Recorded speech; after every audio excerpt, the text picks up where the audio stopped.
Okay, this is my first attempt doing a Spawn Run collection that I finally put together after 2 years. Now I'm going to try to go through all these issues, probably skim through a lot of them. The first 100 issues are probably the easiest Spawn comics to get and probably the least valuable for the most part. I'm going to start with the Spawn Bible. This is a newsstand variant, which, a lot of the collectors try to get the newsstand, especially for a lot of the earlier issues.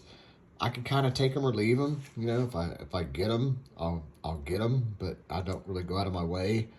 So for a lot of these earlier issues, I kind of like just got some Spawn cards and kind of put them in the back of a lot of them to try to just make them look a little bit better.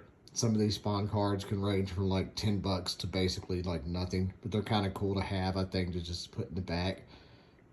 That's like the McFarlane card where he was like walking around with all his rejection letters for all the years that he didn't get picked up. So he kind of had like a little thing about that on the back of this card. So kind of a cool card to have, one of those little reflector cards that are kind of neat. But Spawn Bible, kind of a neat little thing to have. Then you got Spawn 1, obviously. First appearance of Spawn, Sam Twitch, Malbosia, all that. Another card in there. I think that's the Wizard card. I got 2 copies of Spawn 1. I'd like to have 3. I'd like to have a newsstand, even though I just said I don't really kind of go for them, just to have a newsstand.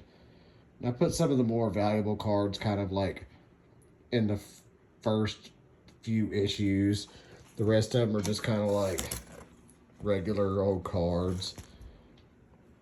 Like, I think this is like sort of a rare Spawn movie card. Like I say, at the most they range from like $10, like next to nothing. I do have a newsstand of issue 2. Kind of a cool clown card. And then issue 3. That's just one of your more basic Spawn cards right there, which a lot of these issues in the first 100 issues I say I have are probably just cards like this. Cards that really aren't worth anything. Just kind of cool to have a card in the back of a comic. So, a lot of these really don't have much to be said to them. Some of these issues, you got first Overkill. Spawn's got a pretty big rogue gallery, but for the most part, his enemies really don't go for much of anything. First Angela used to always be kind of like a popular comic to have and stuff. He had that big lawsuit with Neil Gaiman where he kind of lost her after issue 100, but still a cool character, really. Got really neat to just have that. You had issue 10. Now, this used to be like one of my almost like least favorite Spawn comics, just because it's like I always thought it looked kind of dumb when I was younger and collecting them. But little did I know that like Cerebus, when Spawn 300 came out, it was like a record-breaking comic because it was the longest independent running comic book that there was. Well, Cerebus was the record that it broke. So around that time period where 300 was coming out, they sort of did this remaster of this issue 10 that was done by Dave Sim, who created Cerebus. And it was all about like, the same reason Image Comics were created. Like, the creators owned their comics and stuff, and he kind of did the same thing. So they did a lot of different variants, kind of redoing that issue from back in the day, and made this issue back up again with a lot of different covers. This one is a 1 in 350. It's actually signed by David Sim on the back. Kind of got a little Spawn hockey card. There's a rookie card put on the back of it and stuff. So it's kind of cool. It kind of made me appreciate this comic a little bit more. I used to always think it was kind of like stupid when I was younger and collected Spawn, but now that I know a little bit more of the history with it, it's kind of neat. And there's a ton of different variants. Like, literally pick which one you want. I just thought that looked like a really kind of a cool cover and stuff, so I kind of went with that one. But there's literally like a ton to choose from. So, not much with a lot of these early issues. You do have key appearances. like 17, you've got First Redeemer, which is anti-Spawn, which was originally Jason Wynn. So I've got 2 of these, both newsstands, which is, like I say, kind of just coincidentally happened. I don't really look for the newsstand copies, but not a lot to say about a lot of the earlier issues. If you find Spawns in probably any local comic book store or people trying to sell them, you're probably always going to find these earlier issues first. They were mass produced a lot, so you know, you always hear low print run Spawns. But these aren't them, but they are a lot of cool covers as they transition from Todd McFarlane doing the art to Greg Capullo and stuff. Now this one's kind of interesting because this is the first one where it's like Spawn's costume kind of mutates. You know, they started changing the way that the design looked, where he'd have spikes on his legs here and spikes on his legs there and stuff. And they're all like, oh, well, how do you explain that? And they're just kind of like, well, his costume is just basically like mutated, kind of alive. So sort of a little way for them to say like, okay, that's how it is now. You know, First Freak, you know, cool cover. First Cygor, cool cover. Like I say, Spawn has a really cool rogue gallery that doesn't seem to be talked about as much as a lot of other comics villains, you know, but he's really got a lot of cool villains. Issue 44 is the first appearance of Tiffany. She's an angel, sort of like Angela, you know, kind of like wants to take over her mantle and stuff. Pretty cool. Like I say, most of these early issues don't really go for a whole lot. They're cool. That Tremor, we already passed it, but his first appearance was actually in issue 25 of Spawn. And issue 50, first sort of like little milestone. Savage Dragon. Like I say, these earlier ones, cool little stories. A lot of the Spawn animated cartoon that played on HBO came from a lot of these earlier issues, and a lot of people really think that the Spawn animated was probably one of the best redemptions of Spawn they've done. A lot of people give the 97 movie flack, but actually it's sort of a guilty pleasure of mine. I actually thought it wasn't that bad, really. It's cheesy, I mean, don't get me wrong, but I thought it's not that bad. This is first Jessica Priest. This is where they changed sort of the origin story of who killed Spawn, because another lawsuit where the rights of Chapel were kind of taken away, so they made it Jessica Priest. They did it in the movie where she was first introduced, and then they kind of changed it here in the comic. I've got a couple of copies of it. I love Jessica Priest. I love She Spawn. In the back of these, I put some of the Spawn movie cards. These are unopened packs, so I thought it was kind of cool just to stick some unopened packs from the movie, because it was, you know, it's kind of like where they changed it. Like, that's a movie photo. I put another unopened pack in there. I actually have the entire set of the movie cards in a box somewhere. Not listed here. Cool little cover. A lot of cool covers. Newsstand, if that's your thing. Kind of looks like almost like a Jesus on the cross cover, sort of. Wings of Redemption, probably within the first 100 issues of Spawn. I would say this one's probably gonna go for like the most out of all of them. It's kind of like where he first realized that he was like could use the powers of heaven and hell. The stories are actually pretty cool if you read these, and I think all of them should be read. That's almost like a Shakespeare-looking cover, holding a skull.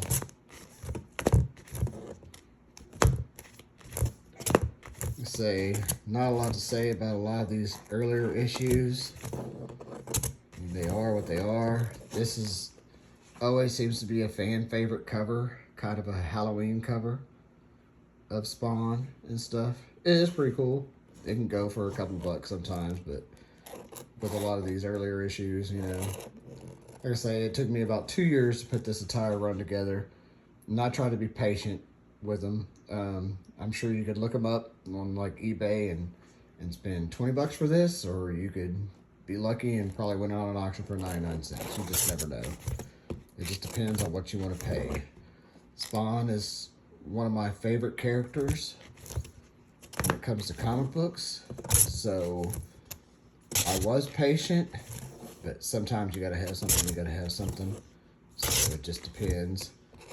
And some of these issues, cool little Angela cover. This is where he's kind of like losing his lawsuit with Neil Gaiman on the rights of her, and she went to Marvel. And I don't know how well she did in Marvel. I think she went to the Guardians of the Galaxy or something like that, where I don't know. I don't really see how they'd redo her origin to like fit into Marvel, but I guess they did. I've never read any Marvel comics where she was in it. To me, I don't think she fits, especially with Guardians of the Galaxy. Guardians of the Galaxy mostly I know from the movies, but Spawn 100, you know, first classic milestone issue for that. 101. These issues right here, there's probably about a 12-issue run right here of a storyline where it's kind of like where Spawn is going up against like a vampire cult or something. So like a lot of these issues, it's probably about like 10 or 12 issues here where it's all one continuous storyline. The storyline sort of started to change after 100, where it started getting these more sort of different storylines. Todd McFarlane started to take a little away from it, where he was allowing other writers, other artists to do a lot of things. So it wasn't like the earlier issues. And some of these stories are actually like really cool. This is what's the first cameo appearance of Gunslinger Spawn, one of the more popular Spawn adaptation characters and stuff. Todd McFarlane actually classifies this as the first Gunslinger Spawn. You know, so I guess he's not one of those cameo appearances don't count people, but take it for what it is. This one does not go as much as the first full appearance, but still a respectable comic and a cool ass cover.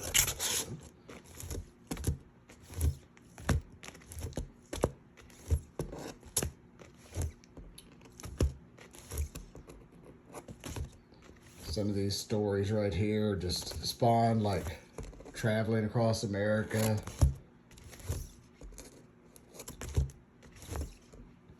You know, you never have a lack of cool covers on these right here. Oh, and I probably passed it up. I know I did, but issue 122, which I know I passed up, is the first appearance of Nyx. She's sort of like a witch. She later becomes the first She-Spawn, and currently in the comics, she's like the ruler of hell. So, forgot to mention that one, but yeah, that was in there. This is sort of like a classic cover. A lot of fans like this cover. A Spawn, sort of him as like a war commando of sorts, and it is a cool cover. I'm kind of flipping through a lot of these issues fast.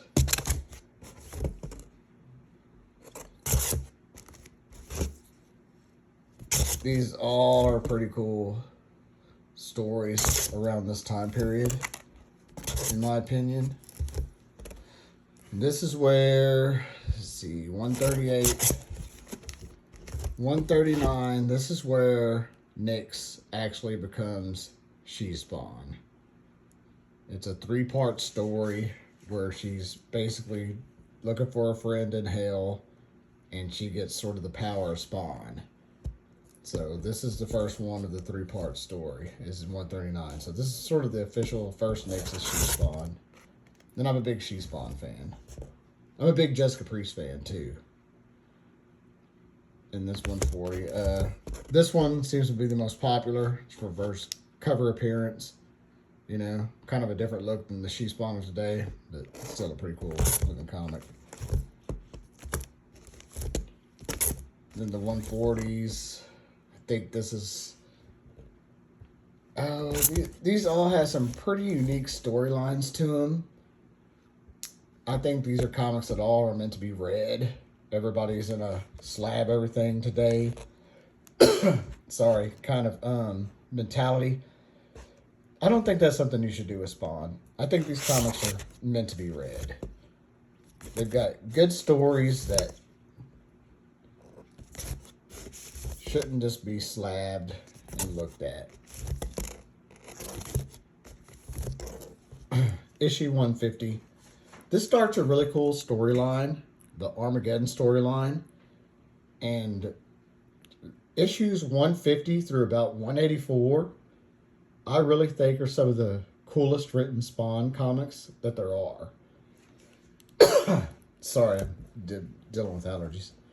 But this is where it starts. And this takes about 13 issues, where Spawn pretty much goes against everybody. He's like, not for heaven, not for hell. You know, going against old gods and the new, you know. And you got a lot of cool continuous story here, you know, with his grandma and stuff, like dying and going to heaven and having to become a soldier and stuff. You got the apocalypse. You have the rapture happens in these. This is Zara, a pretty insane angel that like God had locked away. You also have like God and the devil, like in a battle. You have what is the character's name? Like Mother of Miracles or something like that, which later gets sued from Marvel because they had a character of the same name.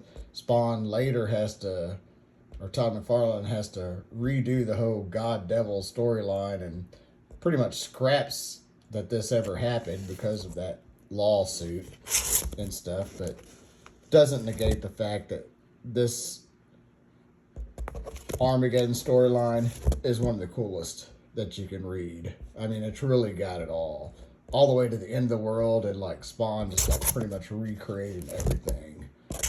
Highly recommend. I believe it's issues 150 through 163. His little twins are just, these are like God and the devil right here and stuff. They're just crazy little kids. I mean, these are some like brutal stories too. I mean, you got like kids stabbing kids. You got a lot of crazy things here. So these are like some dark stories, but I mean, they're well worth the read. So 160, I believe this is the first Ninja Spawn. More of it. This is still all of the Armageddon series. All the way up to this one. This should be the conclusion of Armageddon, so it's 13 issues. Then it stops, and now he's recreated everything. Spawn's kind of just like living around in a new world that he created. Like, everybody died. He brought everybody back to life. Like Sam, Twitch, everyone, you know, and like the world's kind of like, oh, is something wrong? You know, it's crazy. First Mandarin Spawn. This is like a one-off issue, but like totally savage, cool story. I mean, this was a fan favorite Spawn character for a long time, and for good reason. I'm surprised they don't do more with this character, because this issue was so good that they should have. This is a 3-part story right here, and this was like I remember picking these up from a comic book store back in the day. I was in and out of comics and stuff and just happened across this one. And this storyline was just awesome. Highly recommend reading this one. This one, they redid the clown to where he's like thin and looks all different. It looks kind of like the Freak, but that's the clown right there. And it was a really cool storyline. This is also a really good issue with Nyx. It's got Zara's severed head in it. I don't know, and like voodoo and witch powers. Trust me, this is a one-off issue, but it's really good. This is the Three Brothers storyline. This is still dealing with the aftermath of like Heaven and Hell have been recreated and stuff. It's really good, these stories right here.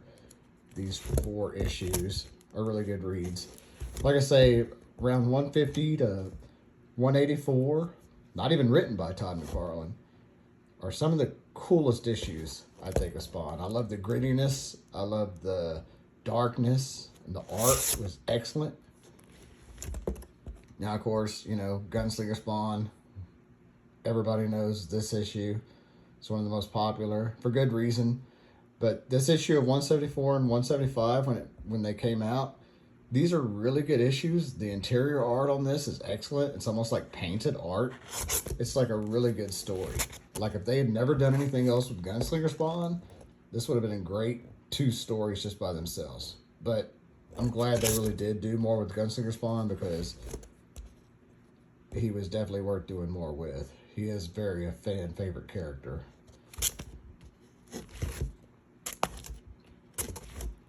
This is a really cool like story about a vampire that has amnesia, doesn't know what he's at. He's like at the morgue. You just have some like really cool, dark, twisted one-off tales in a lot of these issues around this time period.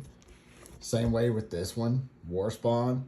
This is Mike Mayhew, who's primarily known as a cover artist. He really doesn't do a lot of like interior work, but he does all the interior artwork on this. And it's almost like this just painted beautiful work of just like a World War I sort of like Spawn character and stuff.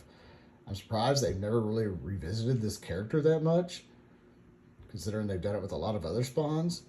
But this character was really cool, and this story was really cool. Like, if you just want to read a one-off Spawn issue, this one's like really good to have. This is Spawn like fighting his costume. This is, I forget her name, but this is like sort of a battle. She's got like Spawn powers too. And she's some kind of demon. I can't remember. It's been a while since I've read it. It was pretty cool. This is like sort of the precursor to the death of Al Simmons. And I'm pretty sure the death of Al Simmons comes on the last page of this issue where he sort of like blows his head off and he's just like done. And then Spawn was sort of like redone up into this new series. There was a few different variants of this cover right here. This is the headless variant. There's Will Pistachio cover. I'm probably saying his name wrong. Greg Capullo cover. About 3 or 4 different covers for this one. I always kind of like this cover just because it was missing his head. And this is the Endgame. It's also the first appearance of Jim Downing, which is the new Spawn. He's like a guy that's just been like in a coma, like laying in a hospital bed for years and stuff. Nobody really knows who he is. He wakes up and he's like the new Spawn. And there's a lot that could be said about that. But it's Jim Downing is Spawn from this point on for a lot of issues. Al Simmons isn't. Some people may not like Jim Downing as Spawn. I thought these were some great issues, especially a lot of good storylines. This Endgame storyline runs from 185 to about 195 or 6 or so. And it's a good story as he sort of becomes the new Spawn. You got some cool covers. I think Spawn never lacks on covers. You know, got them Sam and Twitch with the clown.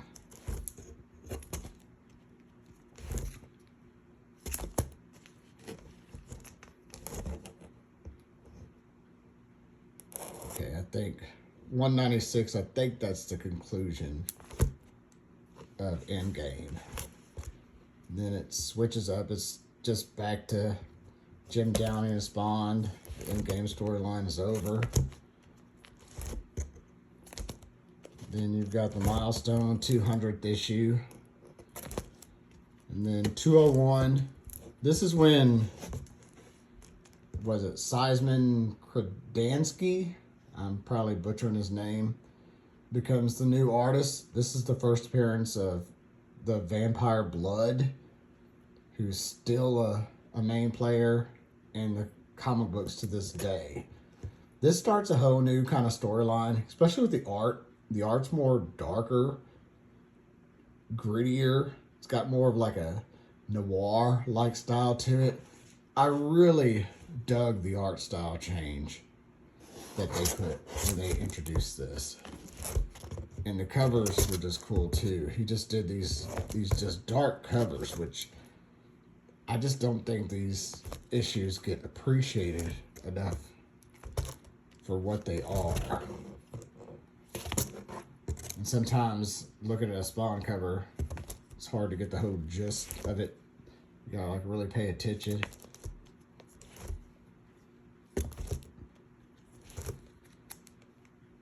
Around this time period is where you start getting into what they consider like the low print run Spawns. The issues just weren't being produced as much as they were. And if you find these on eBay, almost every one of them is going to say low print run from this point on. And that's a Michael Golden cover. Michael Golden was a really good artist who probably also doesn't get a lot of credit for what he is, but he did a lot of cool covers. These covers right here were all done by him. He didn't do the interior art, but these are like some wickedly sick covers in my opinion. Like at this time period, like in Spawn, like the city's being infested with bugs and stuff. So it's kind of like a really cool cover. This cover, everybody seems to love. And a lot of these comics start to go for quite a bit of money when you get around this time period. Yeah, you got these wickedly cool covers. It's kind of cool.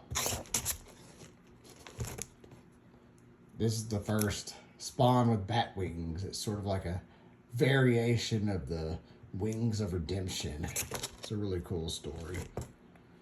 Then issue 220.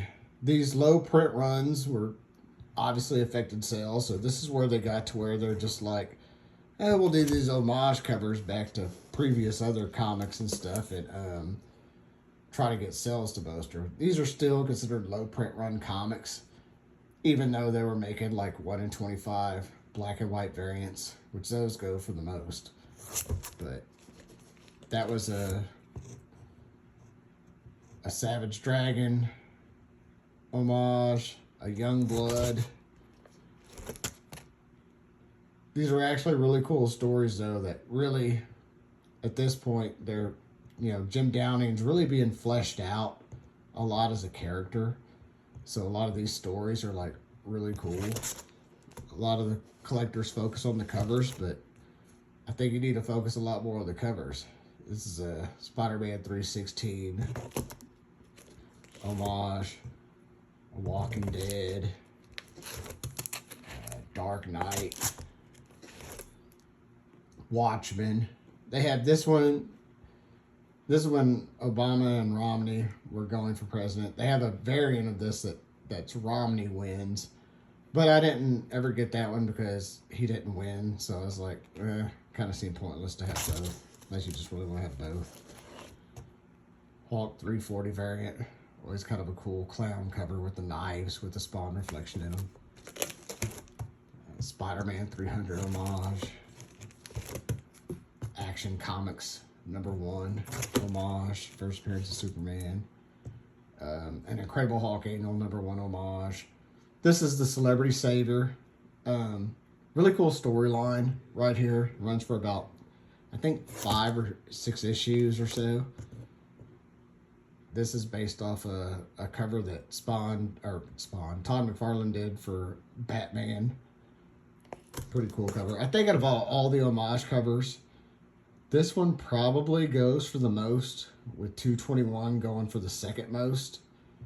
I mean, I'm sure you might get lucky and find them otherwise, but most of these homage covers practically run for about $100 a piece, or close to it. And 50 to 100 bucks, depending if you get lucky, but a lot of people ask more for them. Todd McFarlane kind of comes back to doing the covers. Got a cool cover of The Curse. Spawn and Haunt kind of cover. These are all low print run covers. These are all like, these stories right here are like origin of the Spawn costume. Kind of got a Day of the Dead cover.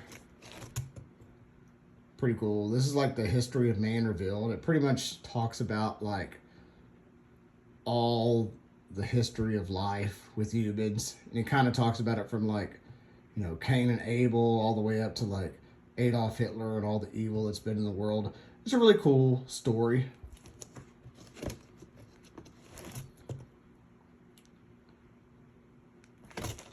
And that ends that box right there.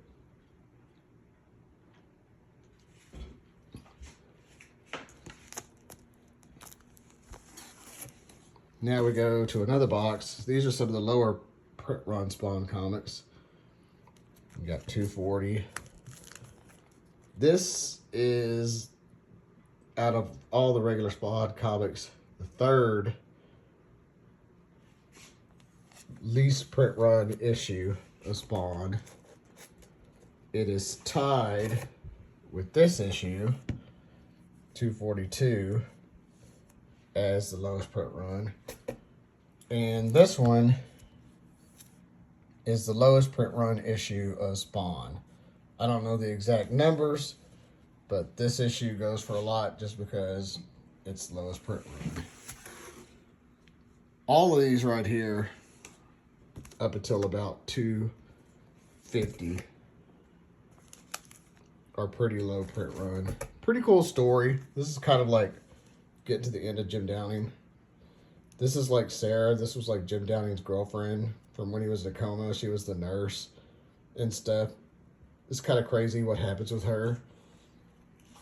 This one is probably the least valuable out of the 240s, but probably one of the coolest stories, I think. But this is getting ready for the return of Al Simmons. The Vampire Blood and Kyle Wars. That's just a pretty sick Spawn cover. Then issue 250. And then it switches to Spawn Resurrection. This is a one-shot that's pretty much bringing Al Simmons back into the fold. Then the story kind of changes again. Pardon me as I move this over. I'm not very good at editing, so it's kind of going to be stuck there. John Boy took over the art for Spawn, and a lot of people didn't care for it, but I thought it was okay. I think it kind of went with the vibe of what Spawn was doing at that time period. And these are actually some really cool stories. Like, this is like a story of like Spawn, like back in the day on the Titanic and stuff.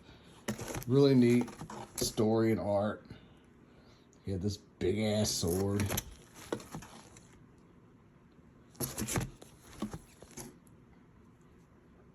Voyage to the Center of Hell. This was kind of like a silent issue where basically Spawn's going to hell. He's trying to look for Wanda. So he just like goes into hell and he fights like all these demons and stuff. I don't think a single word was spoken in this entire comic. It was just Spawn going through messing up all these different people. He might have said one thing at the end where he like the devil was like right there or something. Or no, actually maybe it was this issue. Yeah, this was the issue. So everything I just said on this issue. And then it was the Satan War Saga. That's where he's like trying to find Wanda, who's gone to hell, which is his wife and stuff. And he's got to fight the devil for her. Pretty cool. Loses his powers, becomes human again. Eric Larson does some of the art during these issues. These are pretty cool issues.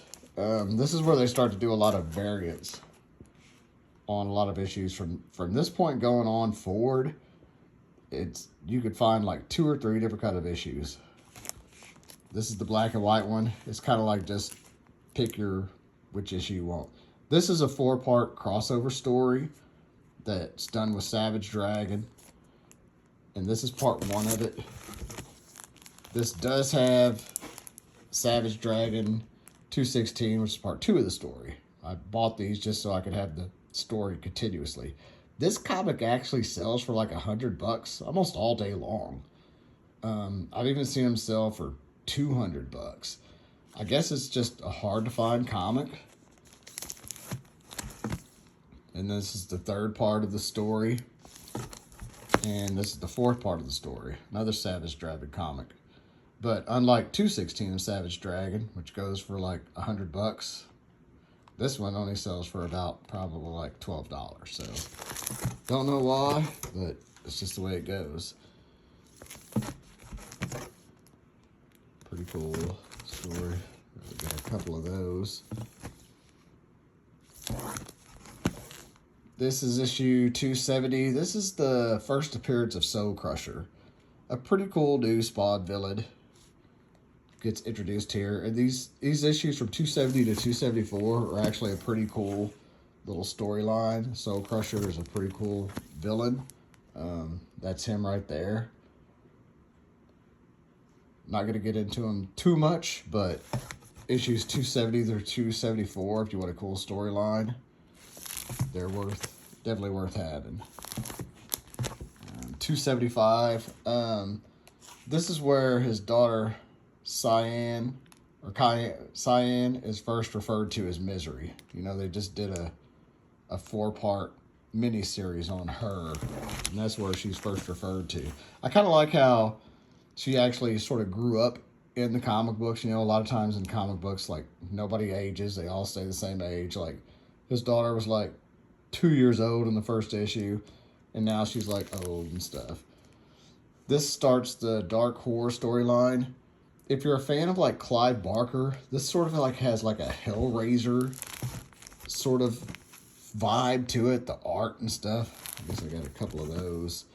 These are pretty cool covers right here too. Like I say, this is where they start making variants for almost every issue from this point going forward. That was the last one of the Dark Horror series. Oh no, I think actually that one was. And then you just start to get to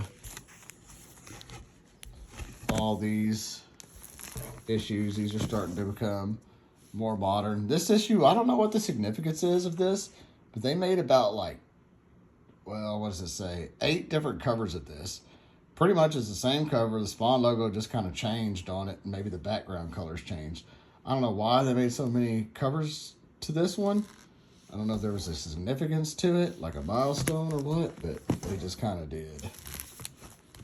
And at this point, you pretty much have 3 or 4 variants, from virgin variants to black and whites to just whatever on all these issues. Pretty cool covers. This is sort of like, you know, getting ready to go to issue 300. And then, you know, this is 298, the Spider-Man homage variant. 299, another one. 300.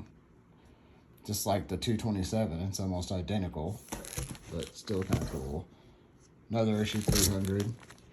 I think it's 298 is where Nyx gives Jessica Priest her Spawn powers, and I believe 300 is where Jessica Priest becomes the new She-Spawn. Which, like I say, I'm a big She-Spawn fan, so I like that character. And that's her first new cover appearance as She-Spawn. These issues, let's say, pull that one, I guess. First Raptor, kind of a sought after book in a small sense. There's a Gunslinger Spawn variant of this that seems to go for a lot. I don't feel like paying for what they wanted, what most people ask for it, but to each their own. It's not that I don't want it, I just don't want to pay $100, which is what they usually want for that issue.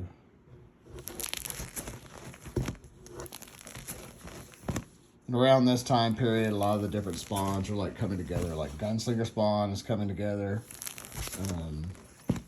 Medieval Spawn, She-Spawn. This is sort of like getting ready for like basically the Spawn Scorch team, which is kind of like an Avengers of Spawn. You got Plague Spawn. A lot of different cool little Spawn stories right here.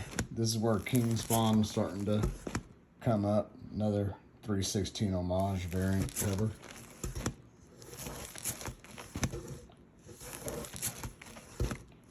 These are all the modern issues, pretty much. A lot of cool art, a lot of cool stories. The character Sin comes out, which is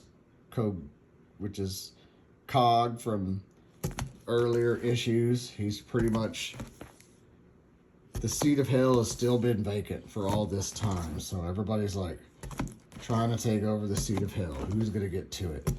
A lot of this issues 300 to 350 is just like a big war, and that's him right there. One of the first spawns. There's an issue, I can't remember which one it is, one of these ones around this time period where it kind of like goes back in time and shows how he, you know, was like one of the first spawns. He was, you know, the first person to commit murder and stuff. It's a pretty cool little backstory. Like I say, I think all of these comics should be read. In a lot of today's comic book collecting society, everything's just like, gotta have 9/8, gotta have this. You gotta think these things, issue 350. They made like a ton of variants for these. I kind of went crazy and bought all of them, minus the, you know, super expensive one. And we're pretty much right up to like the most current issue of Spawn. So that's kind of where we're at there. Then here, these are some duplicates I have. These are actually ones I have posted up on eBay. I kind of listed them all as fine. And then when I was going through this, I was kind of looking at them. I was like, these are actually, for my duplicates, these are actually in pretty good shape. I probably could have like listed them as like very fine to very fine plus on all these, even being conservative, because they're actually really decent. But I tend to be a little conservative when listing comics on eBay because everybody's very picky. Now this one probably could use a press on this one, but all these other ones actually really good shape. This one creased out, probably the least one when it comes to condition. I know the centerfold is attached in that, but really for all, I probably could have listed those as being better than what they were, but oh well. If somebody buys them, I would think they'd be like pleasantly happy of being like, hey, these are actually in better shape than you said. So I'd rather have that than somebody saying these are in worse shape than you said. This is my pretty much random box of Spawn. This is the Violator versus Badrock.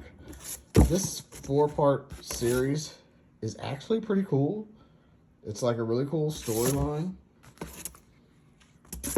Doesn't really go for a lot, but if you want just a good read, and like some classic 90s like Rob Liefeld story like drawn comics, then definitely go for it. Spawn Godslayer. Now this is the one shot, and this is sort of a sword and sorcery, like Conan the Barbarian kind of style comic of a Spawn variant from back in the day, and that kind of like type of universe. And I like this a lot more than I thought I would. I thought this was great. And I actually have, they only made 8 issues of Spawn Godslayer as a series. And I remember buying these when they came out, and they were all excellent. And they just kind of ended at issue 8 with this one. And I really didn't know they were going to end, and I kept looking for an issue 9. It never came. I was like, wow, I really wish they had continued that storyline, because I really enjoyed these a lot more than I thought I would. This is the newest Misery series. 4 issues of that. I haven't read them yet. This is some of Spawn the Dark Ages. I didn't buy all these. I kind of started like at the end with the last little bit of the storyline that I thought was just kind of the coolest. And I got these. I know they are releasing all of these here pretty soon in a giant trade paperback that runs about 40 to 50 bucks depending on where you get it. That covers, I think, all 27 or 28 issues of it. I wouldn't mind having it myself. Spawn Blood Feud. This is where Spawn's costume is first referred to as the K7 Letha, which is the name of his costume.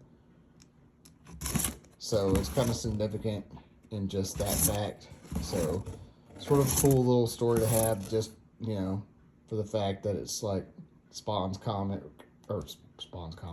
costume is actually kind of referred to as like a living being for the first time, which it's the K7 Letha.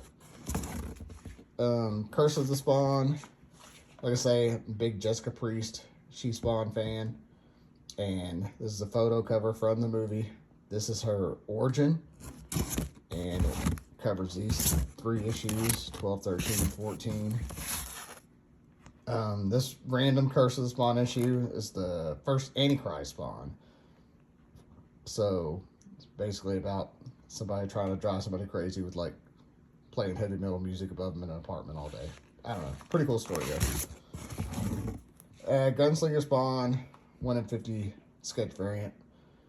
Just had to have it. Rat City. Basically it's like Spawn the Future. Newest issues. All out right now. Part of the new Spawn universe they're doing. I know I'm looking forward to this She-Spawn series that they're going to come out with. This is Spawn Universe number 1. Signed by Jason Scott Campbell. He's a fan favorite artist with the COA. Thing's in excellent condition. I've never even taken it out of this bag because it's like, it basically looks like it's a 9-pointer right there. So I'm just like, I'll leave it be. Scorched, pretty cool Jessica Priest cover. Scorched 1 in 50. Just got a random Scorch I think I got for free. This is like not really a Spawn comic per se. I think it's called like Welcome to Gothic Noir. It's pretty much like one of those convention comics you get if you go to comic book conventions. I didn't go. I just kind of bought it offline. I got them for a good price. So you have this one. And you had sort of like the nude variant of it. I don't know. Trade paperbacks. The Dark Horror storyline right there. Hell on Earth. I didn't really feel like buying like the Gunslinger, the Scorched, the King Spawn comics. So I figured I'd just go with the trade paperbacks. So I got Gunslinger Spawn trade paperback 1 and 2. I think there's up to 5 out right now, so I gotta get those. I'm only got the first one and second one. Scorched, there's the first one, the second trade paperback, the third and the fourth. That's all of those that are officially out right now. And then King Spawn, I got the first trade paperback, the second one, and the third one. I think there's also 5 of those out right now that I need to get. So eventually I'll get all those too, just to add to them. Like I say, I didn't want to have to sit there and piece together all the original issues. I was like, I think I'd be happy with just the trade paperbacks. So that is my Spawn collection. That is every issue of Spawn that is out currently. Even drawn it on the box. Please tell me what you think. If you love Spawn, please like and comment. I can talk Spawn all day, so if you have anything to say about him, or if you want to add any kind of comments, I would love to hear it. Thank you for watching, and good night.